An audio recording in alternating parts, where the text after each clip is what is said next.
আল্লাহ পাক রব্বুল আলামিন সূরাতুল কাহফের মধ্যে আল্লাহ তাআলা বলেন, ফামান কানা ইয়ারজু লিকা রাব্বিহি ফালইআমাল আমালান সালিহান ওয়ালা ইশরিক বিইবাদাতি রাব্বিহি আহাদা। আল্লাহ পাক রব্বুল আলামিন বলেন, হে আমার বান্দা, তোমরা যদি আমার সাক্ষাৎ পেতে চাও, আমার ভালোবাসা, আমার মুহাব্বত তোমরা পেতে চাও, তোমরা দুনিয়ার জমিনে আমলে সালেহ করা লাগবে। আমার আপনার মুমিন হতে হলো প্রথম বৈশিষ্ট্য হলো আমরা পরিপূর্ণ ঈমানদার হতে হবে। আমার আপনার ভিতরে পরিপূর্ণ ঈমান থাকতে হবে।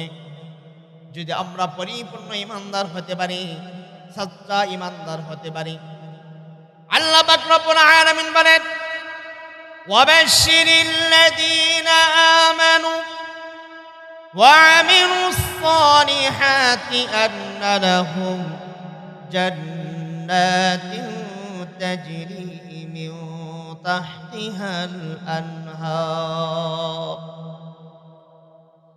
আল্লাহ পাক রব্বুল আলামিন বলেন, তাদেরকে জান্নাতের সুসংবাদ দাও যাদের ভিতরে খাঁটি ঈমান আছে, পরিপূর্ণ ঈমান আছে, ঈমানের সাথে আমলে সালেহ আছে, তাদেরকে জান্নাতের সুসংবাদ দাও। হে ভাই, দুনিয়ার জমিনে যদি আমার আপনার ঈমান যদি দিল পর্যন্ত থাকে, দিল পর্যন্ত ঈমান আনতে হবে। সাহাবায়ে কেরাম যেরকম ঈমানের উপর প্রতিষ্ঠিত ছিল, সাহাবায়ে কেরাম ঈমান আনার কারণে তা নির্যাতন শিকার হয়েছে, শুলির মঞ্চে যেতে হয়েছে। তারা দুনিয়ার জমিনে ঈমান কোয়ালিটিপূর্ণ ঈমানদার থাকার কারণে তাদেরকে দুনিয়ার জমিন থেকে বিদায় করে দেওয়া হয়েছে। কিন্তু সাহাবায়ে কেরাম ঈমানের উপর অটল অবিচল ছিল, আল্লাহ তাআলাকে পরিপূর্ণ বিশ্বাস করেছে। শুলির মঞ্চে দাঁড়াইয়া, ফাঁসি কাস্টের মধ্যে দাঁড়াইয়া তাদেরকে যখন শহীদ করে দেওয়া হয়, তখন তাদেরকে বলা হতো, তোমরা ঈমানের পথ থেকে চলে আসো। তখন তারা বলতো, আমরা যে আল্লাহ তাআলাকে পরিপূর্ণভাবে বিশ্বাস করেছি, যে আল্লাহ তাআলার প্রতি ঈমান এনেছি, আমার জান চলে যাবে, আমি শহীদ হয়ে যাব, এরপরও ঈমানের পথ থেকে এক চুল পরিমাণও আমি পিছপা হতে পারবো না। এর ভাই, আমরা তো ঈমানদার দাবি করি, আমার আপনার ভিতরে কি পরিমাণ ঈমান আছে? মসজিদ থেকে যখন মুয়াজ্জিন আযান দেয়, একটা মসজিদ থেকে মুয়াজ্জিন দৈনিক কয়বার আযান দেয়? বলেন, কয়বার আযান দেয়? 5 বার মসজিদ থেকে মুয়াজ্জিন আযান দেয়। মসজিদ থেকে মুয়াজ্জিন কার কথা বলেন? আল্লাহু আকবার, আল্লাহু আকবার। এটা কার কথা? কারণ আল্লাহ তাআলা বড় না ছোট? মহান আল্লাহ তাআলার ডাক মুয়াজ্জিনের জবান দ্বারা আল্লাহ তাআলা বাহির করতেছেন। মুয়াজ্জিনের জবান দ্বারা আল্লাহ তাআলার ডাক বাহির করতেছেন। আমাকে আপনাকে, আমার আপনার কানের ভিতরে এই আল্লাহ তাআলার হুকুমগুলি যাওয়ার পরেও মসজিদ থেকে যখন মুয়াজ্জিন আযান দেয়, আল্লাহু আকবার, আল্লাহু আকবার, আমার আপনার কান পর্যন্ত পৌঁছে যায়। পৌঁছে যাওয়ার পরেও আমরা ঈমানদাররা কি করি? মসজিদের সামনে দিয়ে হেঁটে যাই, আমার আপনার কান পর্যন্ত আল্লাহ তাআলার হুকুমের, আল্লাহ তাআলার ডাকের আওয়াজ শোনার পরেও আমার আপনার ভিতরে, আমার আপনার দিলটা আল্লাহ তাআলার নাম শোনার পরেও আমার দিলটা কেঁপে ওঠে না, আমার আপনার ভিতরে আল্লাহ তাআলা ভয় ঢোকে না, আমার আপনার ভিতরে তাকওয়া অর্জিত হয় না। আমি আপনি কি করি? যখন মসজিদ থেকে মুয়াজ্জিন আযান দেয়, আল্লাহ তাআলার নামের ধ্বনি আমার আপনার কান পর্যন্ত চলে আসে, আমরা কান দ্বারা শুনি, শোনার পরেও আল্লাহ তাআলা হুকুম আদায় করার জন্য মসজিদে আমরা আসি না। আল্লাহ পাক রব্বুল আলামিন সূরাতুল মুদ্দাসসিরের মধ্যে আল্লাহ তাআলা বলেন, জান্নাতি এবং জাহান্নামীরা যারা জান্নাতে যাবে এবং যারা জাহান্নামের মধ্যে যাবে, যাদের ফয়সালা শেষ হওয়ার পরেও আল্লাহ তাআলা জান্নাতি এবং জাহান্নামীরা তারা পরস্পর কথা বলবে, পরস্পর আলোচনা করবে। দেখবে একসাথে চলাফেরা করেছে, এক বাজার করেছে, একসাথে সব কিছু করেছে। একজন মুমিন সে জান্নাতের মধ্যে আছে, আরেকজন জাহান্নামের মধ্যে আছে। তখন জান্নাতি জাহান্নামীকে প্রশ্ন করবে, মা সালাকাকুম ফি সাকর, এরে জাহান্নামী, আমরা একসাথে দুনিয়ার জমিনে চলাফেরা করেছি, সব কিছু আমরা করেছি, তুমি এই সাকর নামের জাহান্নামের মধ্যে কেন আসলা? কোন কারণে তোমরা এই সাকর নামের জাহান্নামের মধ্যে আল্লাহ তাআলা তোমাদেরকে ফালাইছি? তখন ওই জাহান্নামীগুলি ডাক দিয়ে বলবে, আরে আমরা দুনিয়ার জন্য সব কিছু একসাথে করেছি, কিন্তু তুমি দুনিয়ার জমিনে তুমি মুসল্লি ছিলাম, তুমি আল্লাহ তাআলার বিধান নামাজ তুমি কায়েম করতা, নিজে নামাজ পড়তা, তোমার স্ত্রী ছেলে মেয়ে যারা আছে তাদেরকে নামাজ পড়াইতা, কিন্তু এই প্রথম কোয়ালিটি, প্রথম যে গুণ, ক্বালু লাম নাকু মিনাল মুসাল্লিন, এই প্রথম গুণ আমি আদায় করতাম না, এই প্রথম গুণ আমি পালন করতাম না। তুমি নামাজ আদায় করতাম, তুমি আল্লাহ তাআলার হুকুমগুলি মানতাম, তুমি পরিপূর্ণ মুমিন ছিলা, মুমিনের গুণ বৈশিষ্ট্য তোমার মাঝে সব কিছু ছিল।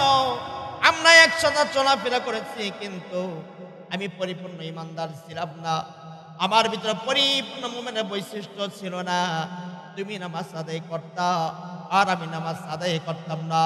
মসজিদ থেকে মুয়াজ্জিন যখন আযান দিত, আমি সমস্ত কাজ ফেলে দিয়া, ব্যবসা বাণিজ্য ফেলাইয়া, সব চাকরিগুলো স্টপ কইরা, যেই জায়গার মধ্যে কাজ আছে সমস্ত কাজকে রেখে আমি যখন মসজিদ থেকে মুয়াজ্জিন আযান দিত, আমি মসজিদে চলে যাইতাম, আর তুমি মসজিদে চলে যাইতা, আর আমি মসজিদে যাইতাম না, আমি নামাজ আদায় করতাম না। এই কারণে আল্লাহ তাআলা আমাকে জাহান্নামে নিক্ষিপ্ত করেছে। তখন ওই জাহান্নামে আবার ডাক দিয়ে বলবে, আমার আরো কিছু কারণ আছে জাহান্নামে আসার। তখন ওই জাহান্নামী বলবে, ক্বালু লাম নাকু মিনাল মুসাল্লিন ওয়া লাম নাকু নুত'ইমুল মিসকিন।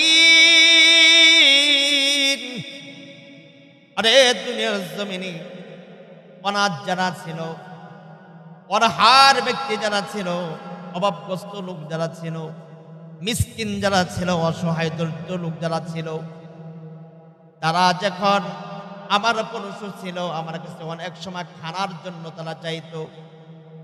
অনেক মিসকিন অসহায় লোক আছে না, আমার আপনার কাছে হাত পাতে, আছে কিনা? অনেক মানুষ আছে। অনেক মানুষ দেখবেন অসহায় মানুষ, তার ঘরের মধ্যে খানা নাই, তার পুরুষ লোক, তার ঘরের মধ্যে কোনো খানা নাই, তার ফ্যামিলি, তার ছেলে সন্তানগুলো খাবার দিতে পারে না। আমার ছেলে সন্তান নিয়ে আমি আরামে খাচ্ছি, পোলাও কুরমা খাচ্ছি, সব কিছু খাইতেছি, কিন্তু আমার পড়োশি তার সন্তানদের খাবার দিতে পারে না। কিন্তু আমার উচিত তো ছিল আমার পড়োশি খোঁজ খবর নেওয়া, ঠিক কিনা? আমরা কি নেই? বলেন, আমরা কি নেই? এই গুণ, এই অভ্যাসকে আমাদের মাঝে আছে? আমি নিজে খাচ্ছি, আমি নিজে খাইতেছি, আমার ছেলে মেয়েদের খাওয়াইতেছি, আমার পড়োশি এতিম মিসকিন অসহায় লোক, তার ঘরে কোনো খাবার নাই, কিন্তু আমি খোঁজ খবর নিচ্ছি না। আমি আবার দাবি করে আমি মুসলমান, আমি ইমানদার, আমার ইমানের বৈশিষ্ট্য আমার ভিতরে আছে। তোমার ভিতরে কি রকম ইমানের বৈশিষ্ট্য আছে? তোমার পরশু লোক না খাইয়া আছে, তার সন্তানগুলি না খাইয়া আছে, তুমি তাদের কোনো খোঁজ খবর নাও না। অনেক সময় এতিম মিসকিন আমার সামনে হাত বাড়াইলে আমি তাদের গার ধাক্কা দিয়ে বাহির করে দেই, আমার কপালগুলো কালা করি, আমি মুখ তাদের কাছ থেকে ফিরাই দেয়। এরকম মানুষ আছে কিনা নাই? বলেন, এরকম মানুষ সমাজে আছে কিনা নাই? আছে। এই জন্য জাহান্নামীরা বলবে, তোমার কাছে যখন এতিম মিসকিন যারা ছিল, তারা যখন তোমার কাছে খাবার চাইতো, তুমি খাবার খাওয়াইতা, তাদের জন্য খাবারের ব্যবস্থা করতা, কিন্তু আমি তো তাদের খাবার খাওয়াইতাম না। তারা আমার কাছে খাবার চাইতো, কিন্তু আমি তাদেরকে খাবার দিতাম না, তাদেরকে গাঁর ধাক্কা দিয়ে বাইর করে দিতাম। এই জন্য আল্লাহ তাআলা বলেন, ওয়ালাম নাকুন নুতঈমুল মিসকিন, যারা এতিম অসহায় মিসকিন যারা, তাদেরকে যারা খাবার খাওয়ায় না। এই জন্য জাহান্নামে বলবে, আমার 2 নম্বর কারণ জাহান্নামের মধ্যে আসা, আমি তাদেরকে মিসকিনদেরকে এতিম অসহায়দেরকে খাবার খাওয়াইতাম না, তারা আমার কাছে খাবার চাইতো, তুমি খাবার খাওয়াইতে, আমি খাবার খাওয়াইতাম না। এই জন্য আমি জাহান্নামের মধ্যে আসলাম। এখন জাহান্নামীরা জান্নাতি থেকে বলবে, আমার আরো কিছু কারণ আছে, যেই কারণে আমি জাহান্নামের মধ্যে আসলাম। ওয়ালাম নাকুন নুতঈমুল মিসকিন ওয়া কুননা নাখুদু মা'আল খাইদিন। দুনিয়ার জমিনে কিছু মানুষ দেখবেন, দুনিয়ার জমিনে কিছু মানুষ দেখবেন যারা অনার্থক কথাবার্তা বলে, বলে কি বলে না? এখন বর্তমানে আমার আপনার চা স্টল আছে না, যারা চা পান করে দোকান, দোকান হলে বর্তমানে সংসদ। মিথ্যা কথা বলছি আমি? বর্তমানে দোকান কি? সংসদ। একটা দোকানের মধ্যে বসে থেকে দেখবেন দুনিয়ার যত কথা আছে, যে কথাগুলি বললে তার জবান দ্বারা কোনো কাজে আসবে না, একটা সব হবে না গুনাহ ছাড়া, একটা সবও হবে না গুনাহ ছাড়া। কিন্তু আমি আপনি তো এই আড্ডার মধ্যে ফেলে অনার্থক কথাবার্তা বলতেছি, যে কথাবার্তাগুলো আমার আপনার কোনো প্রয়োজনীয় নাই, আমার আপনার কোনো প্রয়োজন নাই কথা বলার। কিন্তু রাসূল সাল্লাল্লাহু আলাইহি ওয়াসাল্লাম ফরমান, মান সামাতা নাজা, যে চুপ থেকে সে কি পায়? বলেন, যে চুপ থেকে সে কি পায়? নাজাত পায়। আমি আপনি যখন অবসর থাকবো, আল্লাহ তাআলা কালাম তেলাওয়াত করব, কোরআন তেলাওয়াত করব। আচ্ছা, কোরআন তেলাওয়াত করলে প্রতিটি হরফে কয়টা নেকি হয়? বলেন, জোরে বলেন, কয়টা নেকি হয়? 10টা। আর গীবত করলে কয়টা হয়? বলেন, গীবত করলে কয়টা হয়? তা আমরা করি কোনটা? উল্টা। আমার আপনার জিন্দেগি তো আমলে ভরপুর থাকার কথা ছিল। আমি আপনি যখন মোমেন, আমি আপনি যখন মোমেন, তাহলে আমার আপনার তো জীবনটা নেকে ভরপুর থাকার কথা ছিল। আপনি নামাজ পড়ি, সব কিছু করি, সব কিছু ঠিক আছে, কিন্তু যখন মসজিদ থেকে বাইর হয়, তাহলে আমার আপনার শুরু হয় পরে গীবত গাওয়া। আছে কিনা? এই অভ্যাস আছে কিনা? তাহলে আমি আপনি মোমেন তো দাবি করি, আমি আপনি মোমেন দাবি করি যে আমার আপনার ভিতরে কোয়ালিটিপূর্ণ ঈমান আছে। নামাজ পড়লেন, অপর ভাই দোষ ত্রুটি বর্ণনা করলেন, নামাজ পড়লেন, গীবত করলেন, নামাজ পড়লেন, চুগলখড়ি করলেন, নামাজ পড়লেন, তোহমত দিলেন, তাহলে এই নামাজ আমার আপনার কি কাজে আসবে বলেন? কোনো লাভ হয়েছে? কারণ নামাজ সমস্ত ফায়সা কাজ থেকে আমাকে আপনাকে হেফাজতে রাখবে। রাখবে কোথায়? কারণ হলো আমার আপনার নামাজ যখন কোয়ালিটিপূর্ণ না হবে, খুশু এবং খুজুর সাথে যখন আমার আপনার নামাজ না হবে, যখন বিনম্র নম্রতার সাথে যখন আমার আপনার নামাজ না হবে, আমি আপনি যখন ইবাদতগুলি করব লিল্লাহের জন্য, আল্লাহ তাআলাকে রাজি খুশি করার জন্য, যখন আমার আপনার ইবাদতগুলি হবে, যদি আমি আপনি একমাত্র খালেস আল্লাহ তাআলাকে রাজি খুশি করার জন্য সমস্ত নেক আমল করব, সমস্ত দিনের কাজ করব, তাহলে আমার আপনার নামাজ বলেন, দান সদকা বলেন, যাকাত বলেন, হজ করা বলেন, যত নেকির কাজ আছে যদি আল্লাহ তাআলাকে রাজি খুশি করার জন্য করি, দুনিয়া কোনো মানুষকে দেখানোর জন্য করি না, তাহলে আল্লাহ তাআলাকে যখন রাজি খুশির জন্য করবেন, তাহলে অল্প আমলেই আমার আপনার জন্য নাজাত যথেষ্ট হয়ে যায়। কিন্তু আমার আপনার বাস্তব চিত্র হলো, বাস্তব অবস্থা হলো এরকম, আমরা মসজিদ থেকে বাইরে হই, আমরা পরের গীবত করি, পরের শিকায়েত করি, পরের চুগলখড়ি করি। এ ভাই, আল গীবাতু আশাদ্দু মিনাজ জিনা। গীবত জিনার সাথে কেন তুলনা করছেন এখন বুঝেন। যদি আপনি জিনা করেন আর আল্লাহ তাআলার কাছে খালেস দিলে তওবা করেন, আল্লাহ তাআলা চাইতে কি করবেন? মাফ করে দিবেন। আর যখন আপনি গীবত করলেন, আল্লাহ তাআলা তওবা করলে আল্লাহ তাআলা ক্ষমা করবে না। ওই পর্যন্ত আপনি যার গীবত করলেন, যার দুষ্টুমি বর্ণনা করলেন, ওই ব্যক্তি যেই পর্যন্ত আপনাকে মাফ না করবে, ওই পর্যন্ত আল্লাহ তাআলা আপনাকে মাফ করবেন। আমি আপনি কেন ভাই নামাজ পড়েন, নেক কাজ করেন, আমল করেন, সব কিছু করেন, কারণ আপনি গীবত করলেন, পরে দোষ ত্রুটি বর্ণনা করলেন, তাহলে এর দ্বারা ফায়দা কি জানেন?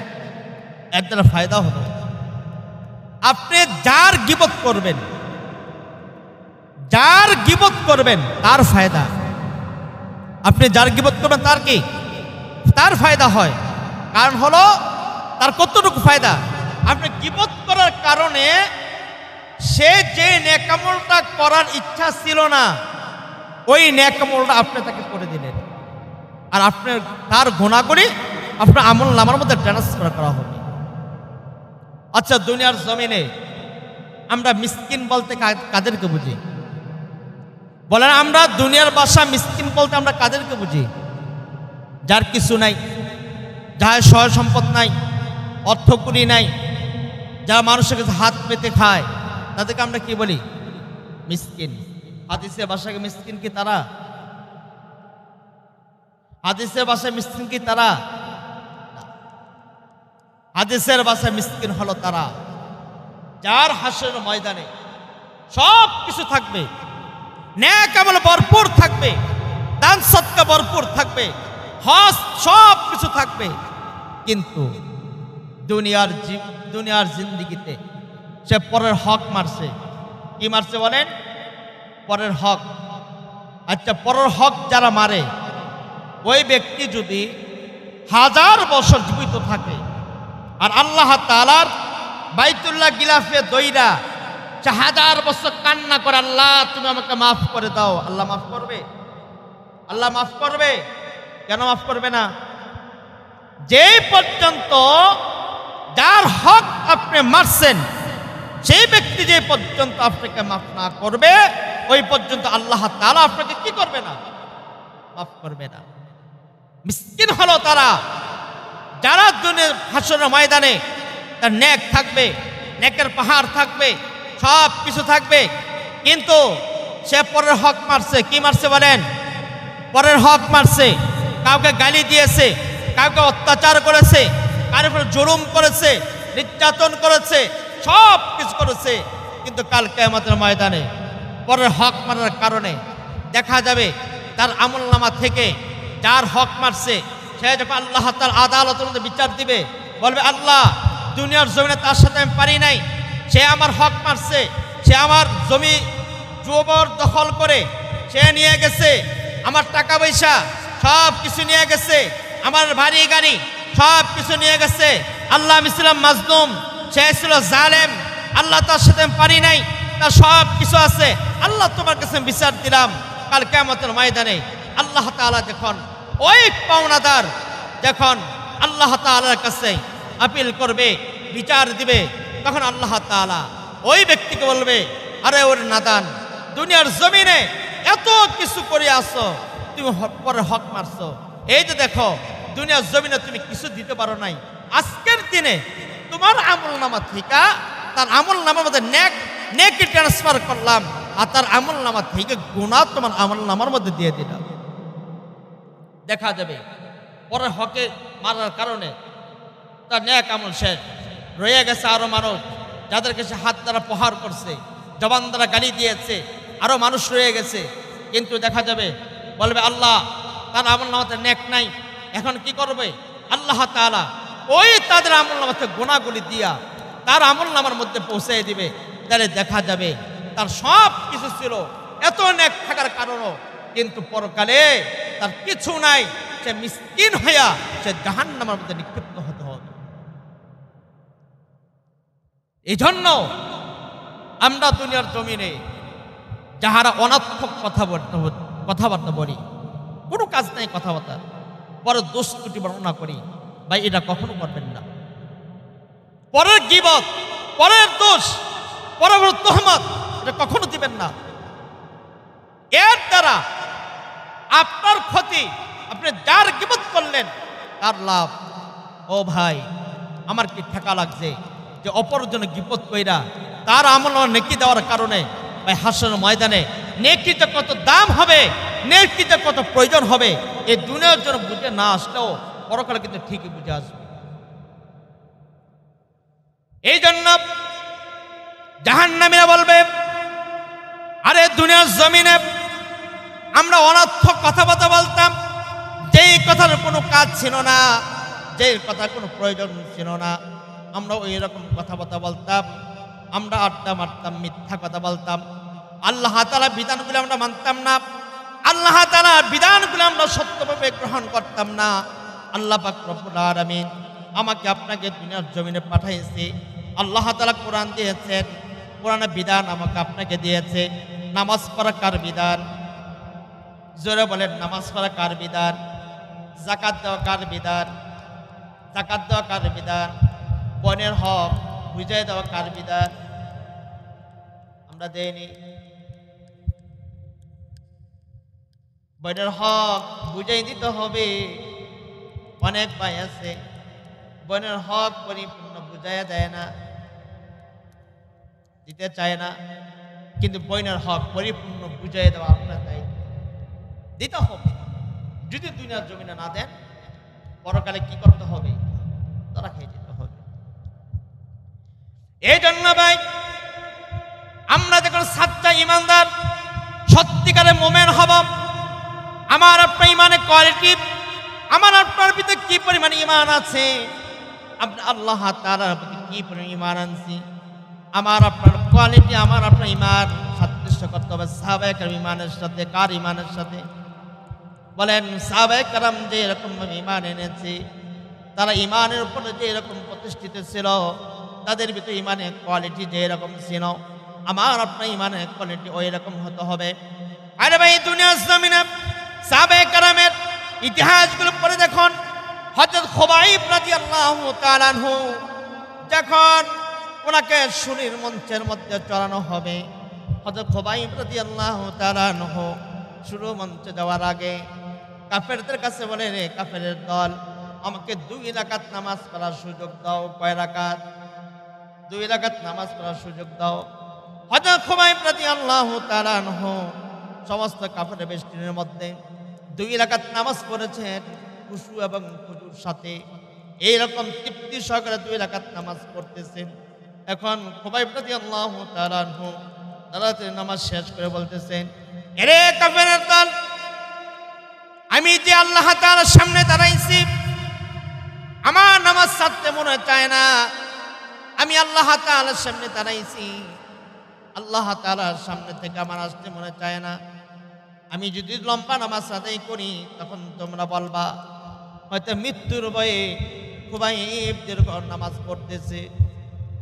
হযরত খুবাইব রাদিয়াল্লাহু তাআলা আনহু নামাজ আদায় করেছেন এত খুশু এবং খুজুর সাথে, চেহারার মধ্যে হাসি, ওনাকে শুনির মঞ্চের মধ্যে চড়ানো হবে। হযরত খুবাইব রাদিয়াল্লাহু তাআলা আনহুকে বলা হয়েছে, রে খুবাইব, আমরা তো মুহাম্মদকে কিছুই করতে পারবো না, যে মুহাম্মদকে একটু গালি দিব, হযরত খুবাইব রাদিয়াল্লাহু তাআলা আনহু বললেন, এ কাফেরের দল, আমি আমার খুবাইবের যদি 1000 জানও থাকে, আমি খুবাইবের এক ফোঁটা সৈন্য রক্ত থাকা অবস্থায় কোন কাফের বেঈমান যদি আমি মুহাম্মদকে কেউ যদি গালি দাও, আমি মুহাম্মদকে কেউ যদি গালি দিবা, আমি খুবাইব আমার শরীরে রক্ত ফুটা থাকতো আমি বরদাস্ত করব না।